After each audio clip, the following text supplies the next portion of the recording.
Hi అండి, welcome back to Vijaya home recipes. ఈరోజు మనము healthy and tasty snack recipe Greek yoghurt bowl చూద్దాము. ఈ రెసిపీ కోసం నేను చేసే క్వాంటిటీ ఇద్దరికి సరిపోతుందండి.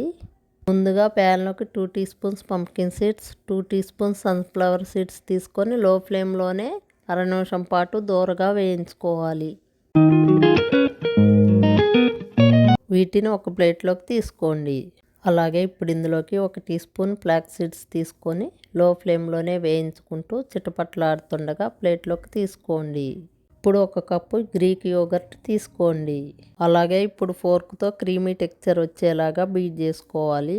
ఇప్పుడు ఇందులోకి హాఫ్ బనానా స్లైసెస్గా కట్ చేసుకున్నవి తీసుకోండి. ఇప్పుడు పావు కప్పు బ్లూబెర్రీస్ కూడా యాడ్ చేసుకోవాలి. అలాగే ఇప్పుడు ఇందాక ప్రిపేర్ చేసి పెట్టుకున్న సీడ్స్ మిక్స్ యాడ్ చేసుకోండి. క్రంచీగా ఉండటానికి మరింత న్యూట్రిషన్ యాడ్ అవ్వటానికి వాల్నట్స్ అండ్ హెమ్ సీడ్స్ తీసుకోండి. సో ఇంతేనండి, గ్రీక్ యోగర్ట్ బౌల్ రెడీ అయిపోయింది.